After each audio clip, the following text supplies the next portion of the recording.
38 ہے جی، ولایت کا حصول اور اس کے لوازمات۔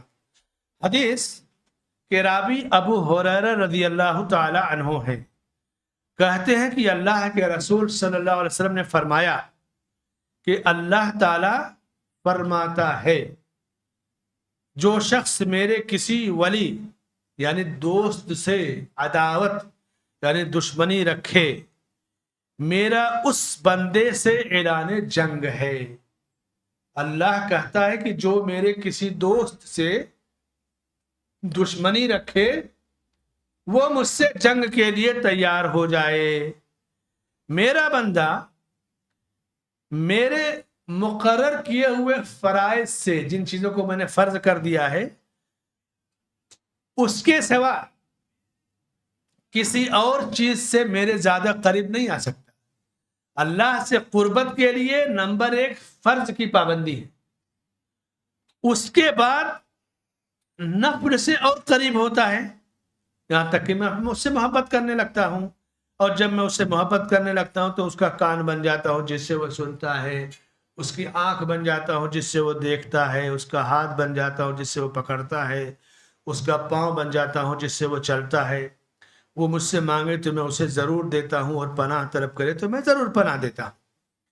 یہ روایت صحیح بخاری کی، اس کو کہتے ہیں حدیث قدسی، یعنی جیسے عام حدیثیں صحابی رسول نبی سے روایت کرتے ہیں، نبی کا فرمان صحابی نقل کرتا ہے۔ حدیث قدسی میں اللہ کا فرمان نبی نقل کرتے ہیں، نبی راوی ہیں اور اللہ تعالیٰ کہنے والا ہے۔ قرآن کریم بھی اللہ کا فرمان ہے، قرآن کریم کی تلاوت کی جاتی ہے، حدیث قدسی کی تلاوت نہیں کی جاتی۔ اور ولایت کے باب میں یہ بڑی مشہور حدیث ہے، سب سے پہلے یہ طے کرنا کہ اللہ کا دوست کون ہے، جس سے دشمنی رکھنا اللہ سے دشمنی رکھنا ہے۔ تو اللہ نے اپنے دوستوں کی پہچان بتائی، پہچانوں کے ذریعے اس کے دوست کو پہچانیں گے۔ پہچان کیا ہے؟ اللہ نے فرمایا سورہ یونس میں، الا ان اولیاء اللہ لا خوف علیہم ولا هم یحزنون، جو اللہ کے دوست ہیں ان کو کسی چیز کا ڈر اور رنج نہیں ہوتا ہے۔ خوف اور رنج دو چیز ہے۔ خوف کا تعلق فیوچر سے، مستقبل سے ہوتا ہے، کہیں جائیں گے تو آپ ڈریں گے، کوئی فیصلہ کریں گے تو ڈریں گے۔ خوف کا ہمیشہ مستقبل سے تعلق ہوتا ہے، اور رنج و غم کا تعلق ماضی اور گزرے ہوئے وقت سے ہوتا ہے۔ پچھلی زندگی کے بارے میں غور کریں، پچھلے حالات کے بارے میں، پچھلے نقصان کے بارے میں تو افسوس کریں گے، رنج کریں گے۔ آنے والے وقت کے بارے میں کیا کرنا ہے، کیسے جائیں، قدم بڑھائیں نہ بڑھائیں تو ڈر۔ تو خوف اور رنج دو ہی چیزیں زندگی میں ہیں، ایک گزرا ہوا وقت، ایک آنے والا وقت۔ اب آنے والے وقت میں قبر ہے، حشر ہے، میدان محشر، سب کچھ تو اسی میں ہے۔ اللہ اپنے ولیوں کو، اپنے دوستوں کو رنج اور خوف سے آزاد کر دیتا ہے، یہ اس کی پہچان ہے دوستوں کی۔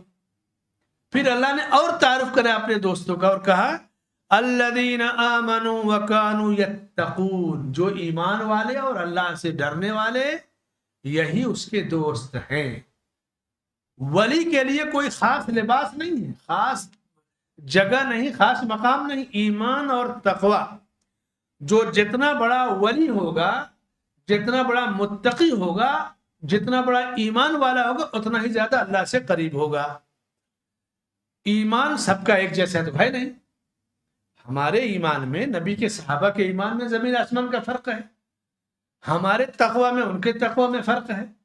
تو جو جتنا بڑا مومن اور متقی ہوگا وہ اللہ کا اتنا ہی گہرا دوست ہوگا، اور جو جتنا گہرا دوست ہوگا اللہ رنج اور خوف سے اسے اتنا ہی آزاد کر دے گا، آزادی دے گا۔ عام طور سے سماج میں اولیاء کے بارے میں الگ ایک لباس ہے کہ ولیوں کا یہ لباس ہونا چاہیے، ولیوں کے پاس اتنی لمبی تسبیح ہونی چاہیے، اتنی لمبی پگڑی ہونی چاہیے، اتنی لمبی داڑھی ہونی چاہیے، یہاں تک کہ بعض بے عمل لوگ نماز وغیرہ نہیں پڑھیں، کہیں گے اتنے پہنچے ہوئے کہ ان کو نماز کی ضرورت ہی نہیں، اتنا پہنچا اگر کوئی ہے اور نماز کی ضرورت نہیں، وہ تو شیطان ہو گیا. اللہ تک پہنچنے کے لیے تو ایمان و تقوی چاہیے نا. اور ایمان و تقوی حدیث میں کیا کہ فرائض پہلے نمبر پر ہے، پھر نوافل دوسرے نمبر پر ہے.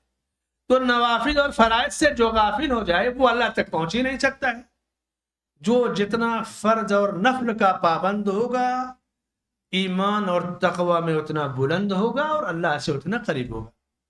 اور جو فرائض اور نوافل سے غافل ہوگا ایمان و تقوی میں کمزور ہوگا، اللہ سے دور ہوگا اور شیطان سے قریب ہوگا.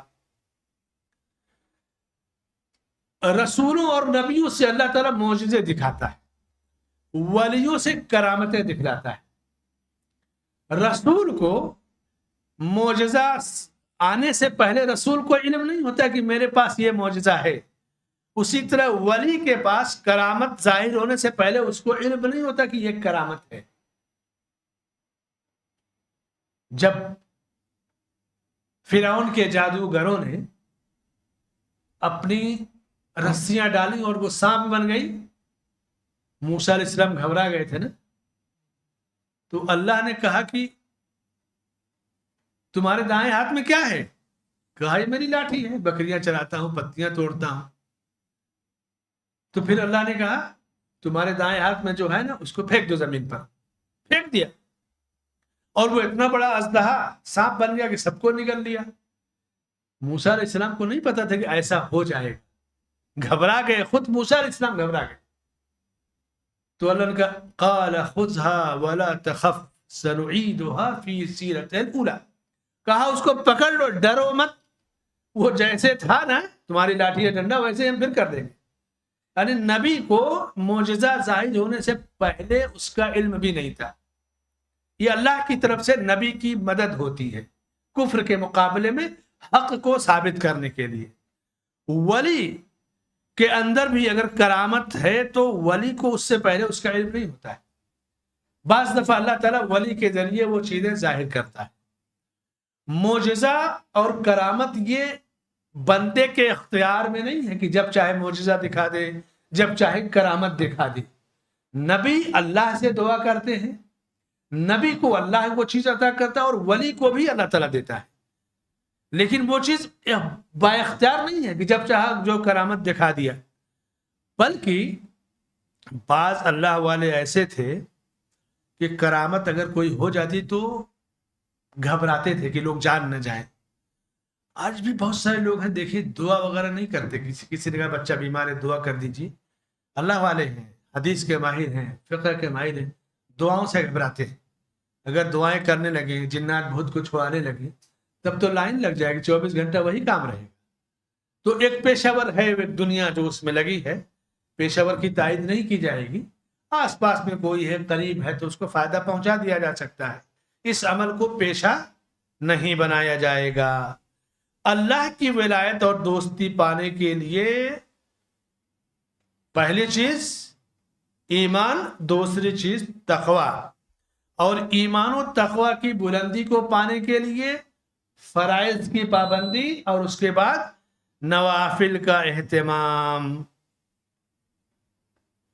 اللہ کے رسول صلی اللہ علیہ وسلم فرماتے ہیں حدیث میں کہ میرا بندہ جب فرائض کے بعد نوافل کی پابندی کرنے لگتا ہے تو میں اس کے قریب ہو جاتا ہوں، یہاں تک کہ اس سے محبت کرنے لگتا ہوں. اس کا کان بن جاتا ہوں جس سے وہ سنتا ہے، آنکھ بن جاتا ہوں جس سے وہ دیکھتا ہے، ہاتھ بن جاتا ہوں جس سے وہ پکڑتا ہے. جب کسی کے کان، آنکھ، ناک کو اللہ کی مدد مل جائے تو کہیں وہ غلط طرف نگاہ ڈالے گا؟ جس کو اللہ کی تائید مل جائے تو اپنے پیروں کو غلط سمت لے کے جائے گا. جس کے ہاتھ، پیر، کان، ناک اللہ کے فریضے اور نوافل سے اور تائید سے دور رہتے ہیں، ظاہر سی بات ہے کہ شیطان سے وہ قریب ہو گیا. اسی لیے گنہگار آدمی، حدیث میں نا کہ جب تک گناہ کرتا ہے، چور چوری کرتا ہے تو اس کا ایمان نکل جاتا ہے اس کے جسم سے، مومن نہیں رہ جاتا ہے. فرائض اور پھر نوافل کی پابندی تقرب اللہ کا بہترین ذریعہ ہے. اب اندازہ کیجئے کہ جو لوگ اپنے اولیاء کو سفارشی مانے، دیکھیں جو توحید میں جو باتیں آئی نا کچھ اس میں بھی اس حدیث میں اتفاق سے آ گئی. جو اپنے بزرگوں کو سفارشی مانے, پتھروں کو, دیوی دیوتاؤں کو سفارشی مانے, یہ کون سی عبادت ہے؟ یہ نہ فرض ہے نہ نفل ہے. یہ شیطان کا ایک راستہ ہے جو شفاعت و سفارش کے باب میں نبی کی بتائی ہوئی رہنمائی کو چھوڑ دی. یہود و نصارہ کیا کرتے؟ اپنے نبیوں کے دین کو ٹھکرا دیتے تھے اور خود وہ جنت کے ٹھیکیدار بن جاتے. کہتے نحن ابناء اللہ و احباؤہ, ہم اللہ کے بیٹے اور چہیتے ہیں. اور یہاں تک کہتے کہ وقالوا لن يدخل الجنت الا من كان هودا او نصارا, کہ جنت میں صرف یہودی یا نصرانی ہی جائے گا. کیوں؟ جب عمل نہیں ہے بندے کے پاس, رسولوں کی تعلیمات پہ زندگی نہیں گزارتا, زبان لمبی ہو جاتی ہے, جس کی جو مرضی چاہتا ہے کہتا ہے. آج دیکھ لیجئے نا, کیا روافض شیعہ اپنے آپ کو سب سے افضل نہیں کہتے؟ کبھی بھی وہ اپنے آپ کو مسلمان نہیں کہتے, مومن نہیں کہتے. تمام اہل ایمان سے گزارش ہے کہ فلاں جگہ حاضر ہو جائیں. قبر پرست یہ اپنے سوا کسی اور کو جنتی نہیں سمجھتے, دوسروں کو جہنمی. تو بغیر عمل کے, بغیر فرض اور نفل اور سنت کی پابندی کے اگر کوئی اپنے آپ کو اللہ کا قریبی اور جنتی کہے تو یہود و نصارہ کے راستے پر ہے. عمل کے باوجود اگر کوئی اللہ کا خوف رکھے, ڈر رکھے, تو نبی اور صحابہ کے راستے پر ہے. صحابہ کے پاس سب کچھ تھا لیکن کبھی اپنے آپ کو ٹھیکیدار نہیں سمجھتے تھے. حضرت عمر بن خطاب رضی اللہ عنہ عشرہ مبشرہ میں سے ہے, خلیفہ راشد ہے. اللہ کا اتنا خوف تھا, اتنا خوف تھا, کہتے کہ لوگوں اگر آسمان سے آواز دی جائے کہ زمین پر جتنے لوگ ہیں سب جنتی ہیں صرف ایک آدمی کے علاوہ, تو کہتے کہ میں سوچوں گا کہیں وہ آدمی میں ہی تو نہیں ہوں. یہ خوف اللہ کا, یہ ہے تقوی. اب اندازہ کیجیے, ہمارے یہاں عمل کچھ نہیں ہے لیکن دعوے بڑے بڑے ہیں. جنت کی ٹھیکیداری خود لیں گے, جہنم کا سرٹیفکیٹ دوسروں کو دیں گے. کرامت اولیاء, اولیاء کی کرامتیں سنت سے ثابت ہیں. نہ معجزے کا انکار کرنا ہے نہ کرامت کا. معجزہ اللہ اپنے نبی کو دیتا ہے تائید اور مدد کے لیے. موسیٰ علیہ السلام کو معجزہ دیا, عیسیٰ علیہ السلام کو دیا, مختلف انبیاء کو دیا, اپنے حبیب محمد عربی صلی اللہ علیہ وسلم کو دیا. صحابہ کو, صحابہ اولیاء تھے, ان کو کرامتیں عطا کیا. مختلف انداز میں کرامتیں ثابت ہیں. کرامتوں کا انکار نہیں کیا جائے گا, لیکن کوئی کرامتوں کا ٹھیکیدار نہیں. کسی کے بارے میں اس کے پاس کرامت ہے فوراً یقین نہیں کیا جائے گا. عمر بن خطاب رضی اللہ عنہ کو اللہ نے کرامت عطا کی تھی. ممبر پر خطبہ دے رہے تھے اور خطبہ دینے کے درمیان, خطبہ مدینے میں دے رہے ہیں اور حضرت ساریہ رضی اللہ عنہ کی نگرانی میں ایک لشکر بھیجا تھا کہیں. اچانک کر یا ساریہ الجبل, ساریہ پہاڑ کی طرف آ جاؤ, پہاڑ کی طرف آ جاؤ. سامنے بیٹھے لوگ حیرت کہ یہ کیا کہہ رہے ہیں. تو جب وہ لشکر واپس آیا تو کہتے حضرت ساریہ کہ ہم دشمن کے گھیرے میں آ گئے تھے. ہم نے ایک آواز سنی کہ ساریہ پہاڑ کی طرف چلے جاؤ, اور ہم پہاڑ کی طرف چلے گئے اور ہم بچ گئے. تو وہ وہی وقت تھا جس پہ وہ حضرت عمر خطبہ دے رہے تھے. یہ ہے کرامات اولیاء. اللہ اپنے ولیوں سے کرامت دکھاتا ہے. سفینہ رضی اللہ عنہ ایک صحابی ہیں, نبی کے غلام تھے. ایک مرتبہ کشتی میں سوار ہو کر کہیں جا رہے تھے, کشتی ٹوٹ گئی, اس کے سارے حصے بکھر گئے, اور یہ کسی لکڑے کی کشتی کے اوپر جو لکڑا تھا نا بچا ہوا, اس پہ بہتے ہوئے ایک جزیرے پر پہنچ گئے. جزیرہ سمجھ لیں نا, سمندر کے بیچ میں جگہ ہوتی ہے. اور وہاں اس جزیرے میں اچانک ایک شیر آ گیا سامنے. شیر بھوکا ہے, یہ پریشان ہے. تو انہوں نے شیر سے کہا کہ میں سفینہ اللہ کے نبی صلی اللہ علیہ وسلم کا غلام ہوں. تو شیر نے اپنا ایسے سر ہلایا, اور چونکہ یہ غائب ہو گئے تھے, راستہ بھول گئے تھے, طوفان میں پھنس گئے تھے, تو شیر اپنا سر ہلایا اور ان کے آگے آگے چلنے لگا راستہ بتاتے ہوئے. اور جب ایسی جگہ جہاں سے عام راستہ ہے، ہائی وے روڈ یا جو بھی اس زمانے کا کہ جہاں سے وہ جا سکتے ہیں، وہاں تک پہنچا کر کے شیر چلا گیا. یہ واقعہ نبی کے غلام حضرت سفینہ رضی اللہ عنہ کے ساتھ پیش ہے. تو جو کرامتیں ثابت ہیں ان پر ایمان لانا کہ کوئی ایمان اور تقوی اللہ کی کرامتوں کا سبب بنتا ہے، اللہ تعالیٰ نوازتا ہے. خالد بن ولید رضی اللہ عنہ کے واقعات میں آپ سنتے ہوں گے کہ جب انہوں نے ایک قلعہ کا محاصرہ کیا اور کفار کو اسلام کی دعوت دی تو انہوں نے کہا ہم اس وقت تک اسلام نہیں قبول کریں گے جب تک آپ زہر نہ پی لیں. حالانکہ بہت بڑا رزق ہے لیکن ایمان کی اس چوٹی پر فائز تھے. حضرت خالد نے زہر کا پیالہ منگوایا، بسم اللہ کہہ کر پی گئے، کوئی نقصان نہیں ہوا. مجموع الزوائد میں علامہ حسمی نے اس واقعے کو ذکر کیا ہے اور امام طبرانی نے بھی ذکر کیا ہے. اب ایسا نہیں کہ کوئی آج زہر پینا شروع کر دے. جب کسی ولی کو اللہ کرامت دیتا ہے تو اس کرامت کی وجہ سے زہر نہیں نقصان کرتا.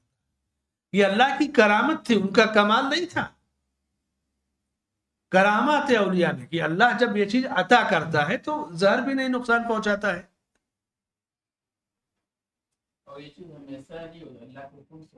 اللہ کے حکم سے. اب چونکہ دین اسلام قبول کرنے کے لیے شرط رکھ دی، اسلام کس کا دین ہے؟ اللہ کا. اور انہوں نے یہ شرط قبول کیوں کیا؟ اپنے لیے نہیں، اللہ کے لیے. اللہ کی خاص مدد آئی، اللہ کی خاص مدد آئی.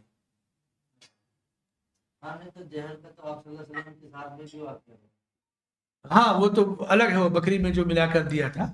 پھر حدیثوں میں ہے، آیت میں ہے کہ اپنے آپ کو ہلاکت میں مت ڈالو، وَلَا تُلْقُوا بِأَيْدِيكُمْ إِلَى التَّهْلُكَةِ. یہ مخصوص واقعہ کرامات اولیاء میں آتا ہے. سعید ابن زید رضی اللہ تعالی عنہ کے واقعے میں ہے کہ انہوں نے عروہ بنت حکم کو بد دعا دی اور وہ اندھی ہو گئی. کیوں؟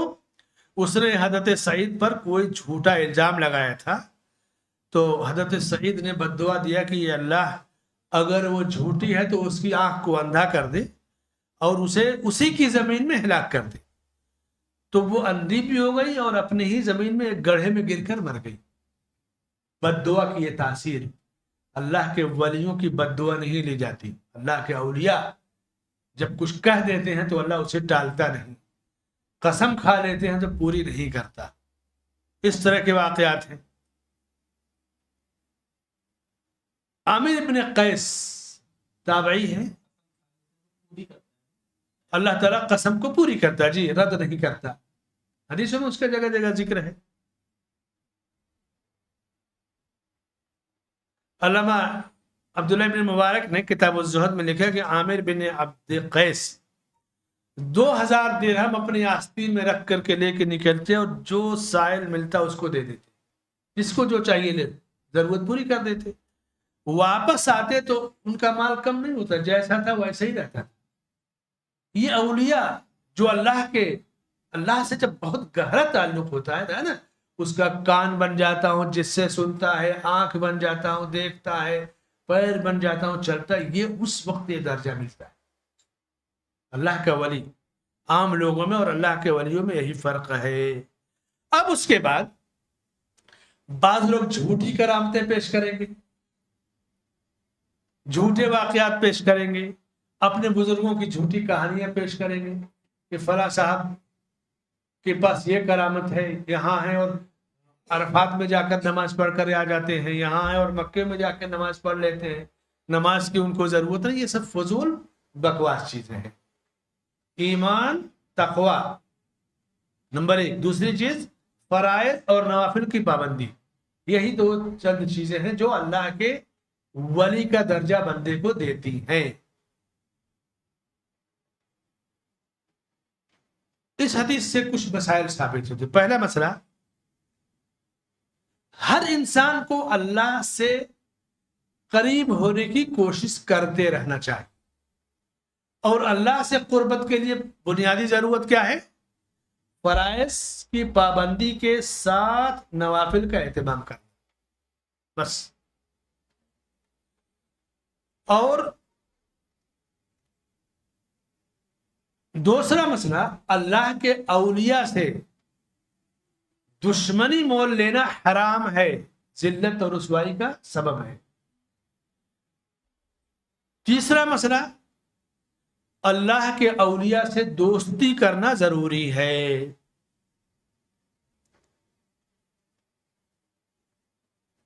چوتھا مسئلہ،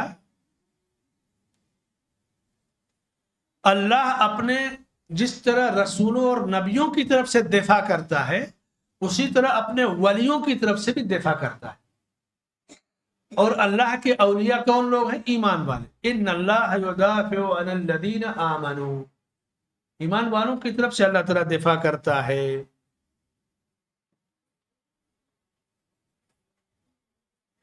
کتنے مسائل ہوئے؟ 4۔ پانچواں اور آخری مسئلہ، فرض کی پابندی اللہ کے نزدیک سب سے پسندیدہ عمل ہے۔ اللہ سے دعا ہے کہ اللہ تعالی ہمیں ایمان اور تقوی کی نعمت عطا فرمائے، اور ہمیں تقرب اللہ، اللہ سے قربت کے جو ذرائع اور جو اسباب ہیں انہیں اختیار کرنے کی توفیق بخشے، آمین۔ وصلی اللہ علی نبینا محمد وعلی آلہ وصحبہ اجمعین۔